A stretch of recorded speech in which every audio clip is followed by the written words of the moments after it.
Assalamualaikum warahmatullahi wabarakatuh. Bismillahirrahmanirrahim. Innal hamdalillah nahmaduhu wa nasta'inuhu wa nastaghfiruh.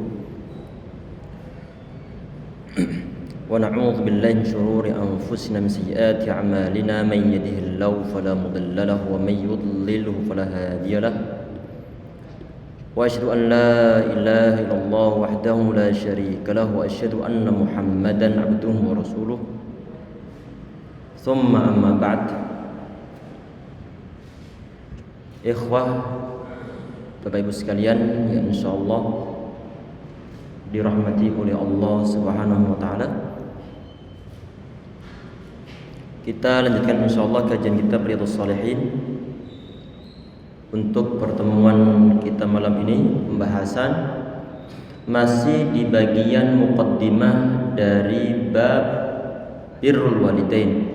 Bab birrul walidain, bab tentang berbakti kepada orang tua dan juga menyambung tali silaturahim. Nanti pembahasan hadisnya cukup banyak disebutkan oleh Al-Imam An-Nawawi rahimahullah tentang menyangkut masalah berbakti sama orang tua dan juga menyambung tali silaturahim. Di pertemuan sebelumnya terakhir yang kita bahas ini adalah dalam firman Allah Subhanahu wa taala, a'udzubillahi minasyaitonir rajim, wa wasaynal insana biwalidayhi husna, dan kami wajibkan manusia berbuat kebaikan kepada kedua orang tua. Alhamdulillah untuk ayat tersebut telah kita bahas. Untuk malam ini insyaallah kita sebutkan firman Allah Subhanahu wa taala selanjutnya. Ini adalah a'udzubillahi minasyaitonir rajim. Bismillahirrahmanirrahim. Wa qada rabbuka alla ta'budu illa iyyahu wa bil walidaini ihsana. Wa qada rabbuka, dan Tuhanmu telah memutuskan ataupun telah memerintahkan, alla ta'budu illa iyyahu, supaya kamu jangan menyembah kecuali selain kepada Dia. Wabil walidaini ihsana, dan hendaklah kamu berbuat baik kepada kedua orang tua. Imma yablughanna indakal kibara ahaduhuma, jika salah seorang di antara keduanya, au kilahuma, ataupun dua-duanya, sampai berumur lanjut dalam pemeliharaanmu, artinya mereka berdua bersama dengan ataupun satu rumah dengan kita, fala taqul lauma uffi wa la tanharhuma, maka sekali-kali janganlah kamu mengatakan kepada mereka berdua perkataan ataupun ataupun yang lain sebagainya. Wala tanharhuma, dan janganlah kamu membentak mereka berdua. Wa qul lauma qawlan karimah, dan ucapkanlah kepada mereka perkataan yang mulia. Dalam ayat ini ya ikhwah sekalian,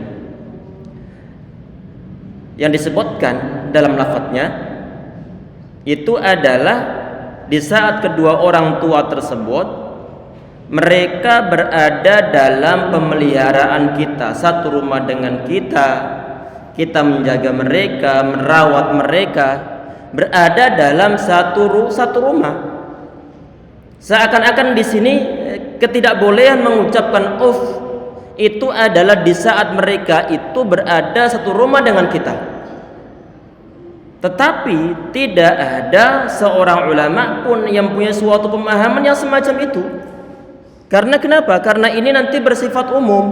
Cuma yang disebutkan dalam ayatnya adalah keadaan mereka yang sudah dalam keadaan sepuh, dalam keadaan sudah tua renta, dalam keadaan jompo, itu perlu suatu perhatian yang lebih ekstra, suatu kesabaran dari seorang anak kepada kedua orang tuanya. Kalau misalnya mereka berada dalam ataupun berada satu rumah dengan kita, baik rumah tersebut itu adalah rumah buatan orang tua kita ataupun rumah tersebut itu adalah dari hasil jerih payah kita. Tetapi ya ikhwas sekalian, walaupun toh seandainya rumah tersebut itu adalah dari jerih payah anak ataupun seorang anak, tidak mungkin terlepas dari jasa-jasa orang tuanya. Seorang anak, dia yang punya kemampuan, punya mendapatkan suatu pendidikan tinggi sehingga dia dimudahkan untuk menyambut rezeki dari Allah Subhanahu wa taala, adalah karena jerih payah orang tua.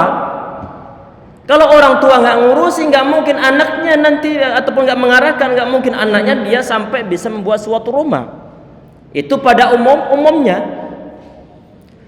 Artinya di sini ikhwah sekalian, bahwa untuk menyangkut masalah keberadaan orang tua yang sudah sangat sepuh satu rumah dengan anaknya, apalagi kalau anaknya itu dia merasa yang paling berjasa, merasa bahwa dia yang ngasih makan kedua orang tua, ataupun orang tuanya sudah tidak bisa berbuat apa-apa lagi. Kadang-kadang keadaan tersebut menjadikan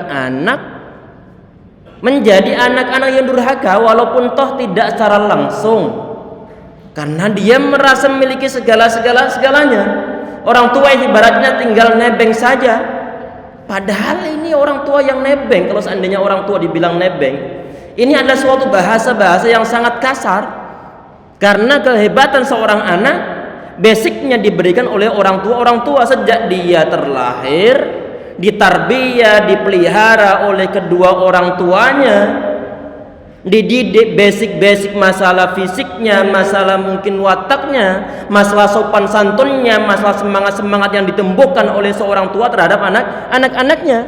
Tetapi kadang-kadang si anak ini dia kurang ajar, merasa bahwa dia punya duit, merasa dia sudah bisa mencari duit sendiri, sehingga mudah untuk mengucapkan kata-kata yang menyinggung hati orang tuanya. Ternyata tentunya untuk hal yang semacam ini ya ikhwah sekalian, ini termasuk di antara perbuatan ataupun bentuk kedurhakaan seorang anak terhadap orang tuanya. Tadi disampaikan dalam ayat ini, ahaduhuma ukilahuma, baik orang tua tersebut yang berada di rumah ataupun satu rumah dengan kita, itu salah seorang di antara mereka ataupun dua-duanya perlu untuk meningkatkan suatu kesabaran. Apalagi kalau sudah sepuh, kadang-kadang ini tidak, ataupun yang masih muda-muda itu tidak bisa untuk ngeimbangin, nggak bisa untuk ngeimbang yang dikehendaki oleh orang tua dengan yang dikehendaki oleh anak-anaknya.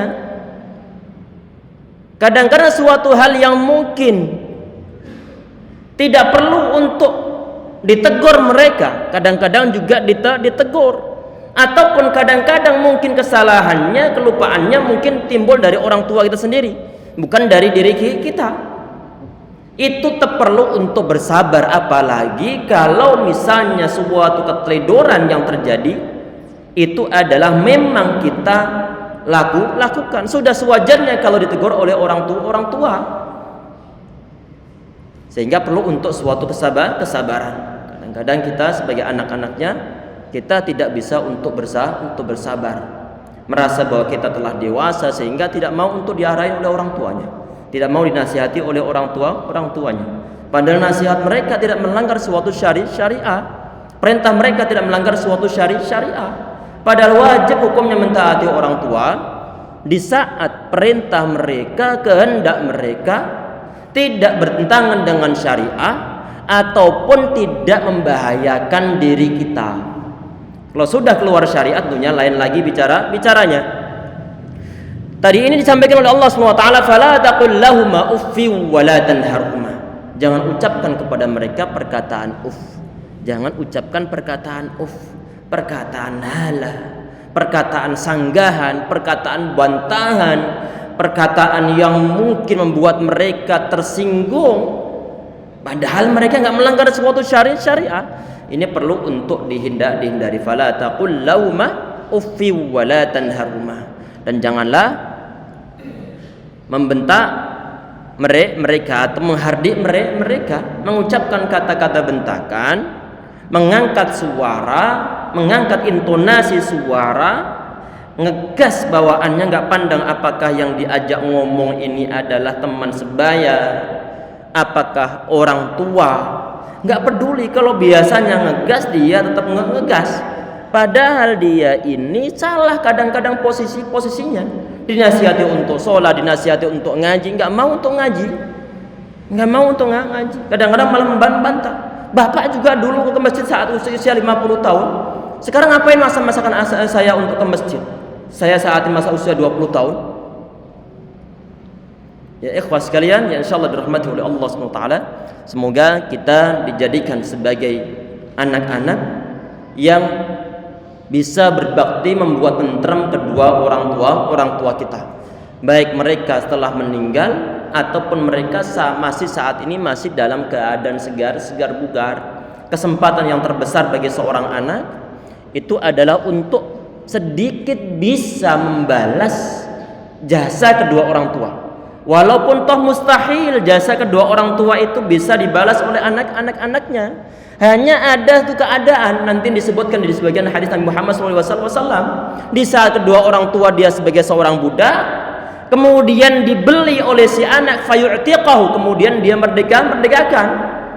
Mustahil zaman kita saat ini ada seorang bapak yang masih menjadi seorang budak perbudakan, sudah enggak ada.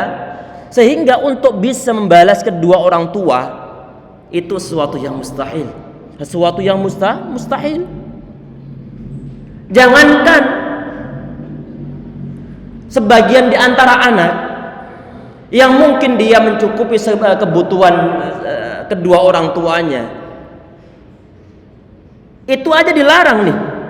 Apalagi kalau misalnya si anak dia masih nebeng kedua orang tuanya, sampai berani bentak orang tua, sampai berani menyakiti hati orang tua, sampai berani kurang ajar terhadap orang tuanya.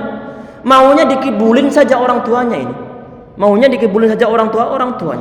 Semoga Allah SWT memberikan hidayah kepada kita semuanya sebagai anak-anak yang kedua orang tua masih dalam keadaan sehat walafiat dan masih dalam keadaan segar bugar. Semoga kita bisa menjadi anak-anak yang saleh insyaallah. Amin ya rabbal alamin. Perlu suatu kesabaran. Kadang-kadang kita nggak sabar di saat orang tua setelah sepuh. Yang di pertemuan sebelumnya kita sempat mengajak untuk nobar, nonton bareng. Mungkin videonya pernah antum saksikan. Kita putarkan insyaallah mungkin sekitar 3 menit saja. Sekitar 3 menit. Realita ini walaupun toh kemungkinan sekedar film, tapi kadang-kadang film itu dibuat untuk menyesuaikan suatu realita yang ada di masyarakat. Kita perhatikan, bismillah. Nanti ada background musiknya, nanti insyaallah kita hilangkan ini. Ini masih background musik ini.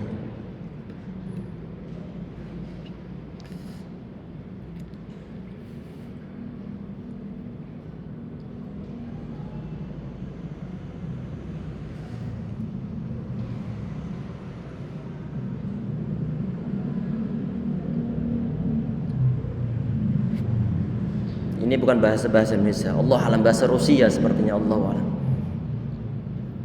Antara kedua orang anak sama orang tuanya. Semoga bisa mengambil ibrah dari cuplikan ini insyaallah.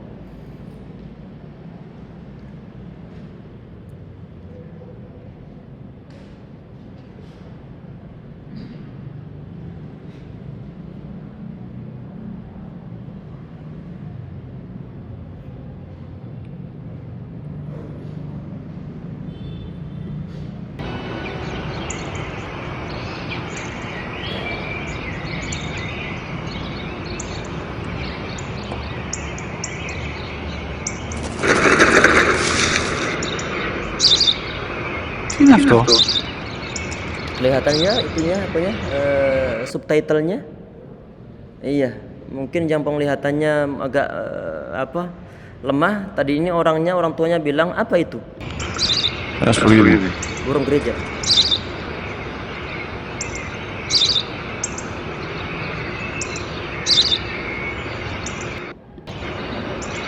Τι είναι αυτό? Nanya lagi dia. Μόλις τώρα στο μου, πατέρα, σπουργίτη. Sudah ku bilang itu burung gereja, Pak. Burung gereja.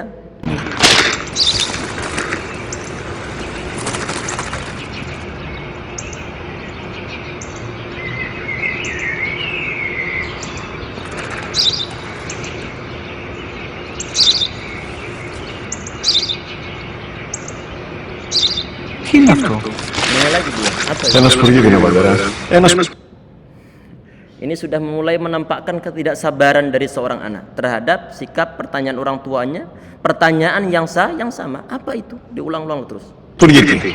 Σπουργίτη.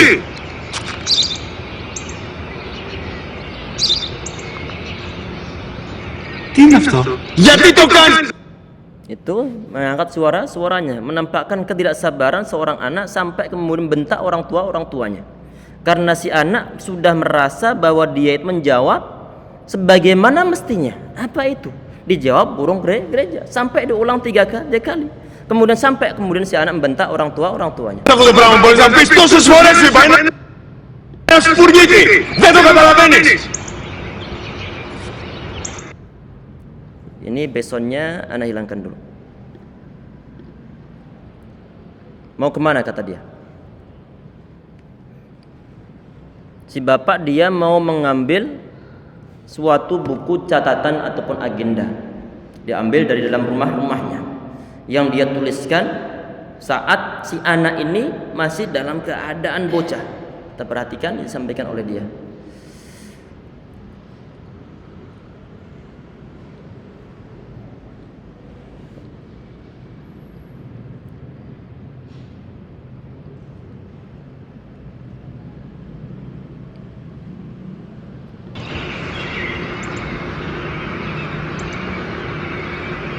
Δυνατά. Baca yang keras. Σήμερα ο μικρός μου γιος που πριν λίγες μέρες έκλεισε Hari ini anak bungsuku yang baru saja berumur 3 tahun. 3 καθόταν μαζί μου έξω στο Sedang duduk di πάρκο tanam όταν di ένας taman bersamaku. σπουργίτης ήρθε και Manakala κάθισε seorang απέναντι burung μας. gereja datang dan hinggap di sana. Kemudian dia bertanya sebanyak 21 kali. Papa, apa itu? Ο γιος μου με ρώτησε 21 φορές τι ήταν αυτό και του απάντησε Aku pun senantiasa menjawab 21 kali bahwa itu adalah burung gereja. 21 φορές ότι ήταν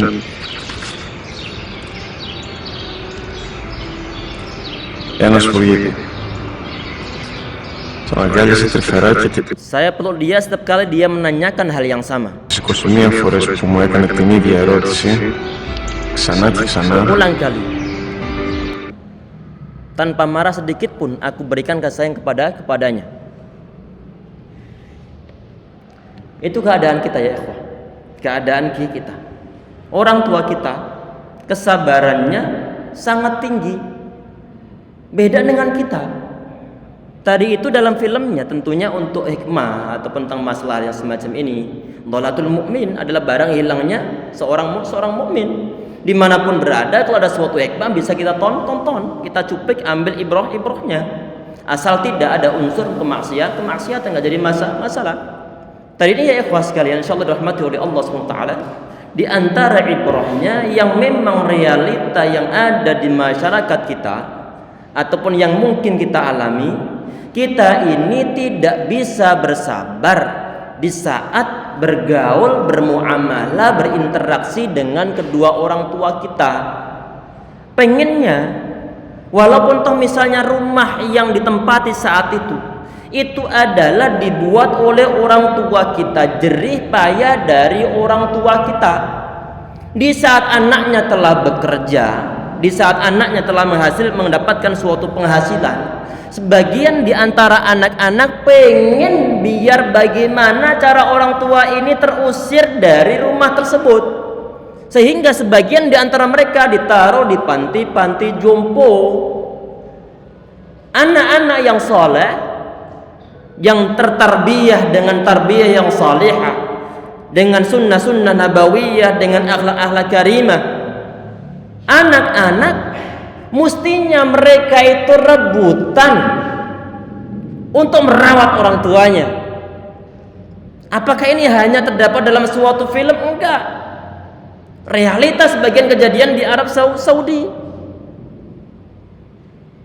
Sampai dibawa ke pengadilan antara anak dengan anak. Pengennya orang tua yang dirawat oleh anak pertama. Anak kedua berusaha untuk mendapatkan hak rawatnya juga. Karena kenapa? Rebutan mendapatkan surganya Allah Subhanahu wa taala. Bukan berusaha untuk menghindar untuk merawat kedua orang tuanya. Mestinya begitu. Mestinya begitu.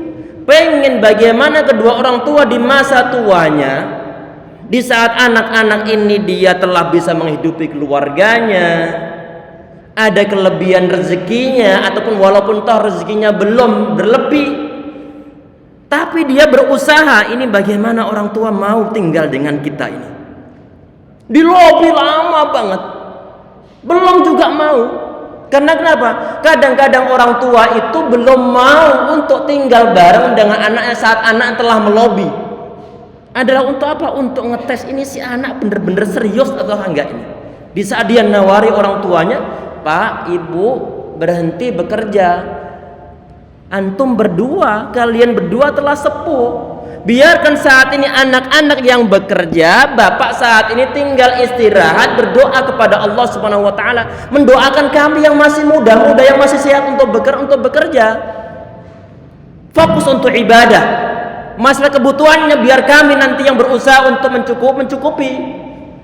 Si anak-anak yang semacam ini, dia punya suatu keyakinan bahwa semakin dia muliakan kedua orang tuanya, rezeki itu akan ngalir sebagaimana banjir, akan dibuka pintu-pintu rezeki oleh Allah Subhanahu wa taala. Sehingga sangat logis bagi anak-anak yang saleh di saat dia mendapati orang tua masih dalam keadaan segar bugar, masih dalam keadaan sehat, masih dalam keadaan hidup, dia berusaha untuk mendapat hak asuh ataupun hak rawat untuk kedua orang tua tersebut. Bukan dibuang ke panti asuhan, asuhan. Semoga kita semua diberikan kesempatan oleh Allah SWT. Kalau seandainya orang tua kita masih hidup, diberikan kesempatan untuk merawat mereka, biar mereka berhenti bekerja, biar mereka nanti fokus untuk ibadah, untuk menghadapi kematian, untuk mempersiapkan bekal. Sedangkan kita yang mensupport mereka untuk keperluan sehari-hari mereka. Semoga Allah berikan kemudahan bagi kita dan diberi kesempatan untuk merawat mereka di sisa usia mereka yang sudah sangat sepuh. Jangan sampai di saat anak sudah bekerja dalam keadaan sudah walaupun toh belum mencukupi, walaupun toh belum berlebihan, tetapi di saat sudah bisa berjalan dalam artian bahwa dia sudah bisa mendapatkan suatu rezeki.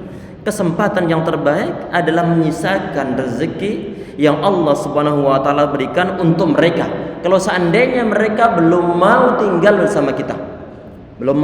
bersama kita, tentunya anak-anak semacam ini insyaallah akan diberkahi hidupnya oleh Allah Subhanahu wa taala. Dan insyaallah sebelum Allah membalas kebaikan atau membalas akhlak seorang anak tersebut saat dia nanti meninggal, insyaallah Allah akan memberikan suatu balasan. Dia akan dimuliakan oleh anak-anaknya lagi. Karena kenapa?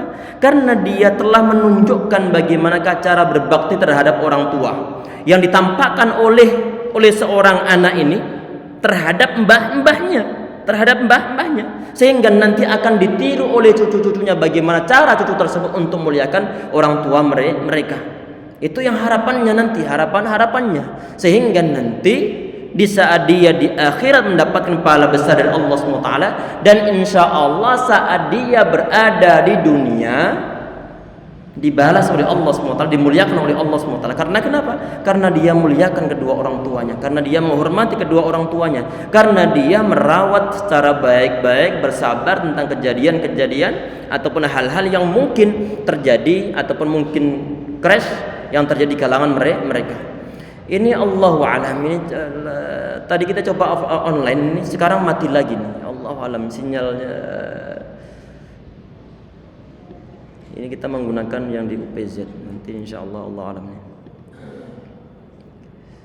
Ini putus tadi ini, tapi insyaallah kita rekam ini sudah berjalan. La haula wala quwwata illa billah. Nah. Bismillah. Kemudian firman Allah Subhanahu wa taala yang berikutnya disebutkan oleh Al-Imam An-Nawawi rahimahullah, yaitu firman Allah Subhanahu wa taala, adalah wasaina al-insana biwalidayhi, dan kami perintahkan kepada manusia untuk berbuat baik kepada kedua orang tuanya. Hamalathu ummuhu wahnan ala wahn, ibunya telah mengandungnya dalam keadaan lemah, ala wahn yang bertambah-tambah, wa fisalu fi amain, dan menyapihnya dalam 2 tahun. Anishkurli wali walidayka ilayyal masir, maka bersyukurlah kepadaku dan kepada ibu bapakmu. Jadi ya ikhwah sekalian, ini kan perintah-perintah Allah Subhanahu wa taala untuk memuliakan kedua orang tua, berbuat baik, berbakti kepada mereka. Tidak ada rencana sedikit pun, baik sengaja ataupun tidak sengaja, untuk nyakiti mereka, untuk menggores hati mereka, untuk menimbulkan kesedihan dalam hati mereka, ataupun menimbulkan suatu beban pikiran dalam hati mereka, ataupun menjadi ujian yang sangat berat bagi kedua orang tua kita. Kita berusaha untuk berbuat baik sama mereka, baik dalam perkataan, baik dalam suatu perbuatan, ataupun hal sebagainya. Tentunya ini ada suatu hal yang sangat berat. Orang tua itu ya ikhwah sekalian, kalau seandainya mereka itu tidak menafkahi kita ataupun tidak mendidik kita, maka mereka itu telah punya jasa, khususnya ibu kita punya jasa, yang mana beliau telah melahirkan kita ke dunia. Di saat hamil disebutkan oleh Allah SWT, hamalathu ummuhu wahnan ala wahn, yang mana ibundanya mengandungnya dalam keadaan lemah yang bertambah-tambah, bukan kian ringan. Awal-awal mungkin beratnya seberapa, kemudian naik sampai kemudian mungkin sekitar 2,5 kilo ataupun mungkin 2 kilo, atau mungkin sampai ada yang 3 kilo. Cukup besar, dikandung selama 9 bulan 10 hari. Bukan hanya masalah berat, orang hamil kadang-kadang susah untuk tidur, kadang-kadang makan pun tidak enak, tidur pun tidak nyenyak. Harapan ibunda tersebut, ya Rabb, semoga nanti kalau si anak ini telah lahir, mohon Engkau jadikan dia sebagai anak-anak yang saleh, anak-anak yang berbakti pada orang tuanya. Cukup berat tugas sebagai orang tua.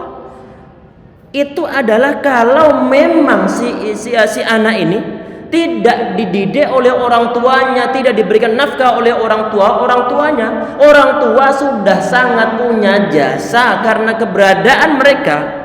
Kita ini telah terlahir, apalagi rata-rata jelas bagi kita, sejak kita terlahir sampai kita tua, mungkin sampai mereka meninggal, masih diperhatikan oleh orang tua kita.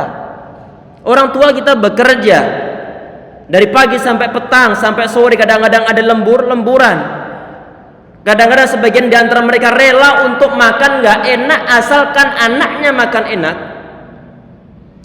Orang tua kadang-kadang rela untuk yang di perkampungan ataupun mungkin di sebagian keadaan keluarga yang mungkin ekonominya masih sedang saja ataupun kurang.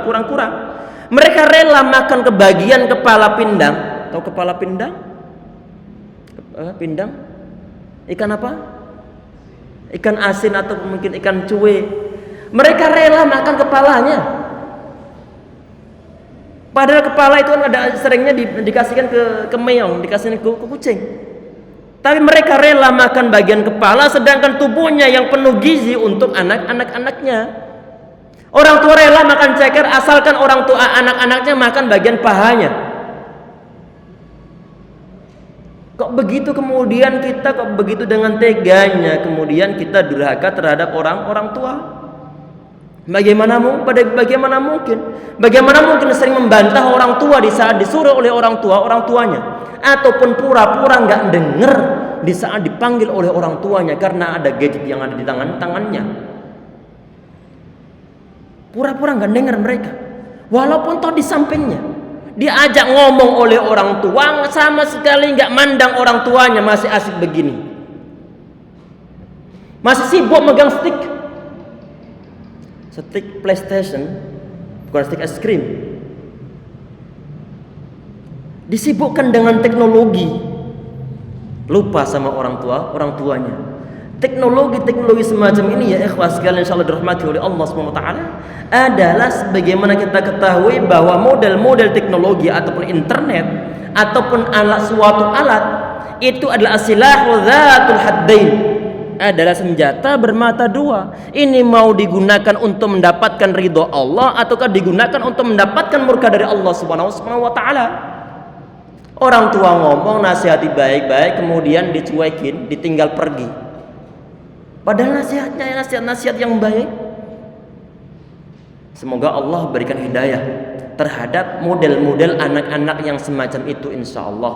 Dan semoga kita dijauhkan oleh Allah mempunyai anak-anak yang punya karakter-karakter yang semacam itu. Jauh dari agama, jauh dari akhlak karimah, jauh dari bakti orang tua, jauh dari bakti terhadap Allah Subhanahu wa taala. Di dalam ayat ini ya ikhwas sekalian, anishkur li wa liwalidaik, disuruh untuk bersyukur kepada Allah dan disuruh untuk bersyukur berterima kasih terhadap kedua orang tua. Berarti ini adalah raddul jamil, adalah bereaksi ataupun membalas suatu kebaikan. Kita diperintahkan untuk berbuat suatu kebaikan atau membalas suatu kebaikan. Fakafiu, kata Nabi Muhammad SAW. Ada orang berbuat baik sama kita disuruh untuk berbuat baik terhadap orang tersebut untuk memberikan suatu balasan yang setimpal ataupun yang semisalnya. Kalau seandainya nggak mungkin kan minimal ucapkan jazakallahu khairan. Semoga Allah SWT memberikan balasan kebaikan. Itu adalah sikap orang biasa terhadap temannya ataupun terhadap orang lain. Apalagi kalau misalnya yang telah berbuat baik itu adalah kedua orang tua kita, maka harus berkali lipat sebagaimana kebaikan yang telah kita berikan terhadap orang lain.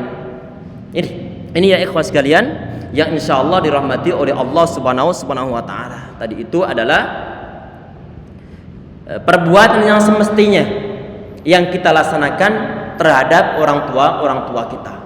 Kalau misalnya ada orang ataupun seorang anak dia mengatakan begini, Ustadz, orang tua saya nggak berhak untuk saya berikan bakti karena dia mabuk-mabukan, karena dia sering berjudi, bahkan mengambil barangku untuk diambil, dijual, digunakan untuk modal berjudi.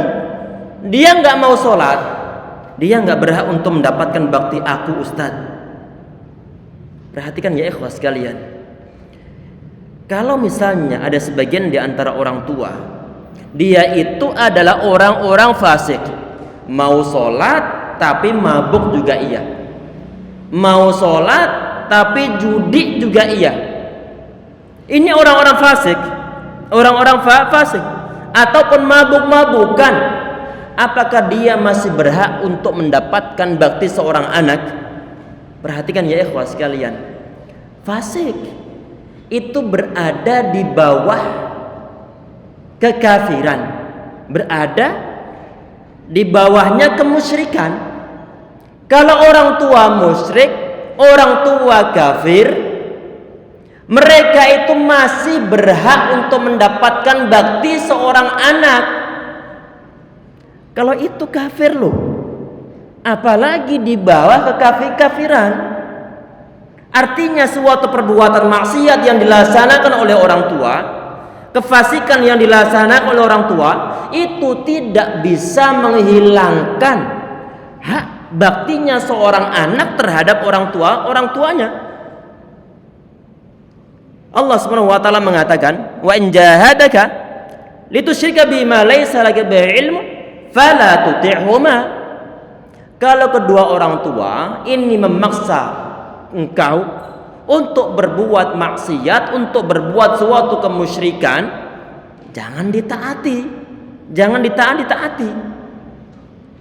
Ada sebagian di antara orang tua dia itu mungkin kafir, memaksa anaknya untuk ngikut agama orang tuanya. Yang mau dibikin jangan ditaati. Berarti selain itu perlu untuk ditaati asal nggak ada unsur suatu perbuatan maksiat. Asma binti Abu Bakar As-Siddiq radhiyallahu anhu, beliau mendatangi Nabi Muhammad SAW. Ya Rasulullah, inna ummi ja'at wa hiya raghimah atau wa hiya raghibah. Ya Rasulullah, ini hadis-hadis yang sahih. Ya Rasulullah, ibuku dia datang dalam keadaan ataupun dia telah datang kepadaku, sedangkan dia itu dalam kondisi benci Islam. Ibunya masih dalam keadaan kafir, ibunya masih dalam keadaan situasi musyrik. Karena saat peristiwa tersebut terjadi, ini adalah terjadi suatu gencatan senjata antara kaum muslimin dan perjanjian Hudaybiyah ataupun saat terjadi suatu Fathu Makkah. Ini Asma binti Abu Bakar As-Siddiq radhiyallahu anhu, beliau mendatangi Nabi Muhammad SAW, cerita tentang ibunya yang masih dalam keadaan kafir, dalam keadaan musyrik, mendatangi Asma. Apakah perlu ana sambut dengan baik? Apakah perlu untuk ana jaga kebaikan beliau, berhubungan baik dengan beliau? Dijawab iya. Padahal musyrik. Musyrik kafir, kalau meninggal dalam keadaan kafir, meninggal dalam keadaan musyrik, tidak akan diampuni dosa-dosanya oleh Allah Subhanahu wa taala. Kalau orang kafir, orang musyrik saja dia masih berhak mendapatkan bakti anaknya. Apalagi di bawah itu termasuk perbuatan-perbuatan fasik.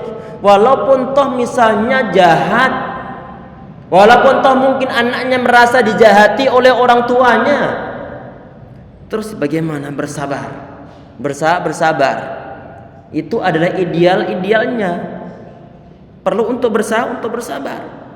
Insya Allah kita di dunia ini nggak akan lama. Disabar-sabarkan. Walaupun toh mungkin sering disakiti oleh orang tua dalam artian melalui verbalnya, melalui ucapannya, dengarkan saja. Kalau seandainya bisa nasihati,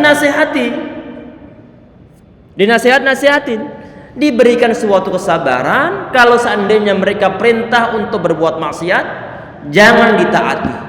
Saat mereka perintah yang lain dan tidak ada unsur kemaksiatan, tidak ada unsur suatu kezaliman, baik menzalimi kita atau menzalimi orang lain, kalau nggak ada unsur-unsur tersebut, taatin saja.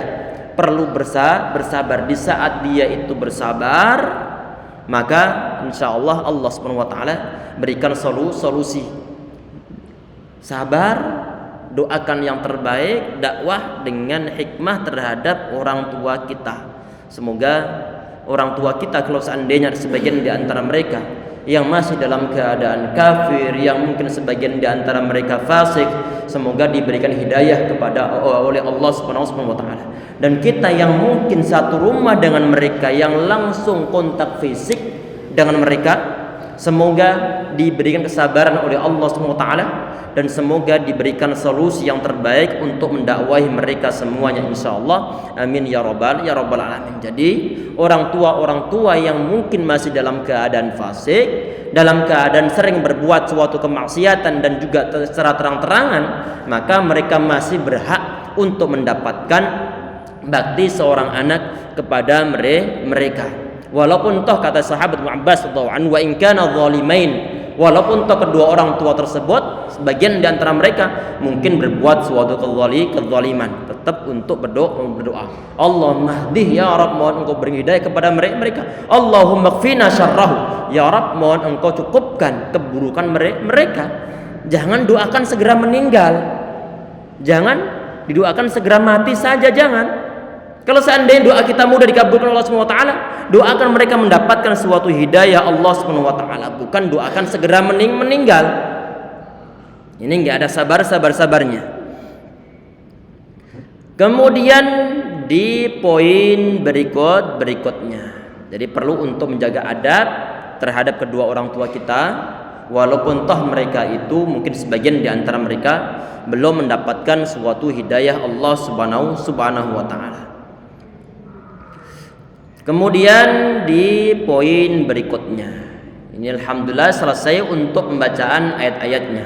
Langsung kita bacakan hadis yang ke-312.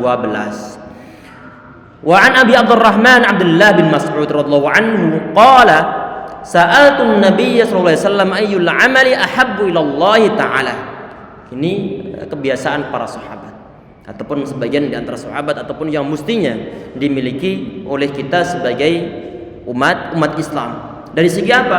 Dari segi mereka itu berusaha untuk nanya-nanya tentang hal-hal yang mungkin membuat mereka mendapatkan pahala besar dari Allah Subhanahu wa taala. Sehingga mereka berusaha untuk nanya-nanya tentang masalah amal yang paling utama itu apa. Karena tentunya banyak kita dapatkan amal-amal soleh. Ini nanti yang dialami oleh sahabat Abdullah bin Mas'ud radhiyallahu anhu. Beliau mengetahui banyak amal-amal soleh, banyak amal-amal soleh yang bisa dilaksanakan semuanya. Cuman kadang-kadang suatu amal soleh tidak bisa dilaksanakan secara berbarengan, ataupun misalnya hanya bisa melaksanakan salah satu di antaranya saja. Maka logis kalau seandainya sahabat Abu Mas'ud beliau nanya membandingkan suatu amal dan amal-amal yang lainnya. Oleh karena itu kemudian beliau mengatakan ayyul amali ahabbu ilallahi ta'ala. Suatu perbuatan, suatu amal yang paling dicintai oleh Allah Subhanahu wa taala itu apa? Kemudian dijawab oleh Rasulullah sallallahu alaihi wasallam. As-salatu ala waqtiha, yaitu salat pada waktunya. Di sebagian riwayat as-salatu fi awwali waqtiha, salat di awal waktunya.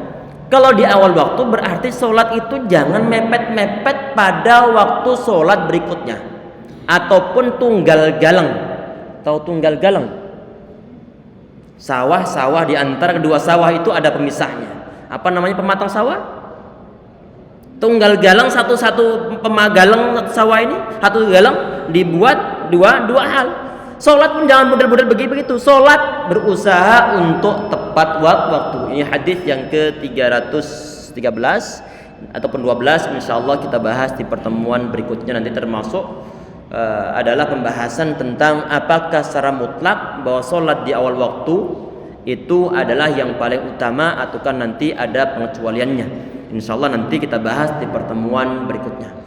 Semoga bermanfaat dan semoga setiap kajian Allah SWT memberikan kita hidayah, memberikan kita ilmu dan dimudahkan oleh Allah SWT untuk mempraktikkan ilmu-ilmu tersebut insyaallah. Amin ya rabbal alamin. Kita cukup sekian insyaallah untuk pertemuan ini. Kita baca doa kafaratul majlis. Subhanakallah bihamdika asyhadu an la ilaha illa anta astaghfiruka wa atubu ilaik. Assalamualaikum warahmatullahi wabarakatuh.